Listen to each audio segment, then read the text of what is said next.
continuamos conversando con Luis Vicente León. Estamos hablando, fíjate, pasamos de la popularidad de Maduro a la popularidad de Chávez, a lo que Chávez, digamos, la imagen de Chávez representa todavía en la sociedad. ¿Cuánto del descontento opositor muerde en esa cifra? Sí, ¿Y cuánto de eso podría incluso, ante lo que ha pasado, por ejemplo, situaciones como la de Bolivia, tener un efecto, digamos, contrario al deseado, ¿no? Sí, es que en Venezuela todavía ocurre el fenómeno de que la oposición y el gobierno, si tú los ves en individual, ninguno de los dos es mayoría, son minorías. La mayoría se construye con un medio que se autodefine no alineado políticamente. Lo que pasa es que ese medio no alineado políticamente es libre. Él te expresa que no le gusta el gobierno de Maduro. Algunos de ellos les gusta Guaidó o les gusta el cambio, y a otros no les gusta. A otros dicen, no quiero a Maduro, pero tampoco quiero la oposición convencional.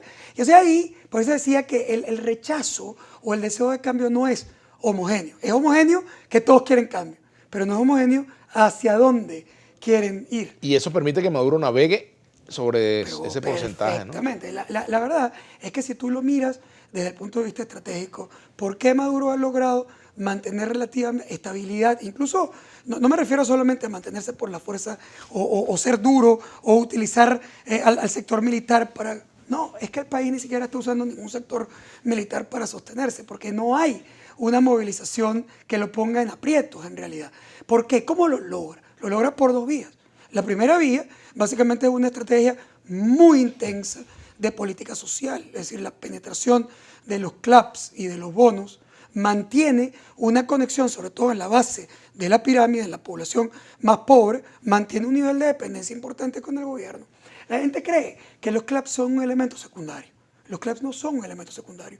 Yo, para que no te confundas, ahorita que nos han empezado un montón de tweets a atacar por lo que voy a decir, es decir, yo he sido un crítico total de la estrategia del CLAP como un sustituto de la estrategia de resolver los problemas reales de la economía venezolana. Un CLAP no resuelve el equilibrio. Un CLAP lo único que te dice es que el país está primitivo, empobrecido y que tienes que casi que darle limosnas a la población para que pueda vivir. Eso es inaceptable desde el punto de vista conceptual para un país. Ahora, dicho eso, que es mi posición como economista, la otra cosa es decir que si los CLAP funcionan o no funcionan políticamente. Pues claro que funcionan políticamente. Le han funcionado estelarmente. ¿Por qué le funcionan estelarmente en la política? Bueno, porque tienen una penetración importante. 57% de la población venezolana manifiesta haber recibido un CLAP el mes anterior.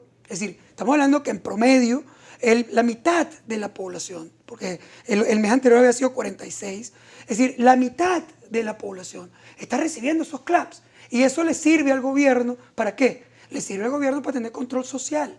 Porque la gente con un montón de necesidades requiere que le entreguen algo. No le van a resolver la vida con eso, pero para ella es una parte muy importante de su subsistencia, mezclada con los bonos, por supuesto que le permite al gobierno ir calmando a la gente. Porque una señora que tiene que recibir un CLAP en un barrio muy pobre y que sabe que la están viendo, el tipo que le reparte el CLAP, no le da tanta nota ir a participar en el proceso. Pero hay un segundo elemento que explica la pacificación del país. ¿Y cuál es ese segundo elemento? El segundo elemento es que también es verdad que la oposición tiene una fractura significativa. Por supuesto que los chavistas están fracturados, pero también en la oposición. Sobre todo por el tema de la ruta electoral. Por aquí dice, por ejemplo, dice Sammy Z. Fulone, mi pregunta en una encuesta nacional sería, ¿qué estaría usted dispuesto a hacer para salir de este gobierno? Le aseguro que nada. Lamentablemente los venezolanos esperan que otro resuelva el problema. Ese es un punto de vista. Bueno, pero también está la valoración electoral, del camino electoral. Me gustaría que viéramos eso porque seguramente tú lo analizaste. Sí, cómo no. Fíjate que, y por eso decía que el discurso Guaidó fue un discurso muy importante. Aquí está, ¿ves? El escenario electoral. En la asamblea, porque introduce, fíjate, en contra de la posición más radical dentro de la oposición, su líder o el líder de la oposición, el líder además más importante, introduce el tema de la necesidad de hablar, al menos, de los procesos electorales. Claro, elecciones competitivas, con condiciones, cambiando instituciones. Pero elecciones al fin. Pero habla de elecciones. Y eso lo reconecta de alguna manera con la población. ¿Por qué? Porque cuando tú miras, esta es la... Pero, por ejemplo, cuando se habla de elecciones, pero no se habla, se dice que ya se acabó la negociación, eso es irreal. O sea, ¿cómo puede haber una elección si no hay negociación? No hay forma de tener una elección competitiva que no se produzca en una negociación política. Es decir, tú necesitas una negociación política para provocar los cambios institucionales que le den validez a la elección. Tú necesitas una negociación política para que la población se integre y pueda participar. Porque si la oposición va fracturada a una elección, la elección tampoco es competitiva y tampoco representa la opinión del país.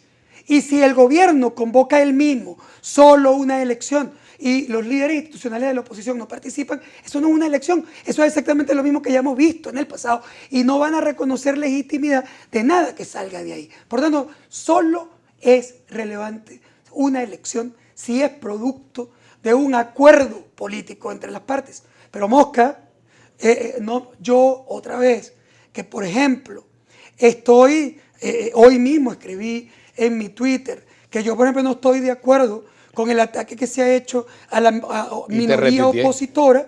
O sea, la minoría opositora ha dicho que va a reunirse en Europa y que va a mostrar sus puntos. Y entonces ha sido como sacrilegio, criminalización de ese proceso.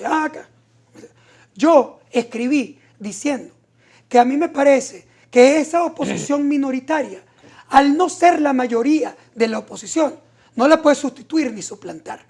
La oposición minoritaria puede llegar a cualquier acuerdo con el gobierno, pero eso no es el acuerdo del país opositor, es el acuerdo de un pedacito de la oposición. Y por lo tanto, un acuerdo de esas características no te va a llevar para ningún lado. Pero dicho eso, yo sí respeto el derecho que tiene la minoría a hablar con quien le dé la gana, donde le dé la gana y cuando le dé la gana. Porque lo que yo estoy defendiendo es la democracia. Además, y la democracia parte de defender el derecho, especialmente el de la gente con la que tú no estás de acuerdo. Además, por ejemplo, vamos a suponer el líder que envió unas cartas, Julio Borges. Habría que ver cuál es la aceptación popular de Julio Borges hoy con respecto a otros líderes, por ejemplo, o cualquier otro nombre, digamos. Pero, frente al, más allá de esto, explícame la razón por la que un parlamento no va a recibir a una minoría opositora para oír su opinión. Nadie está diciendo que está recibiendo a la oposición venezolana. Nadie está diciendo que está recibiendo un pedazo, una opinión.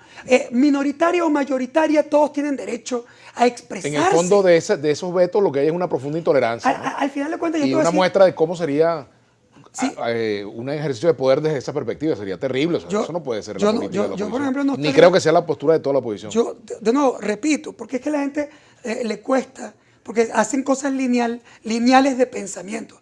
Si tú no estás de acuerdo con la declaración en contra de la oposición minoritaria, quiere decir que tú estás a favor de la oposición minoritaria para que sea...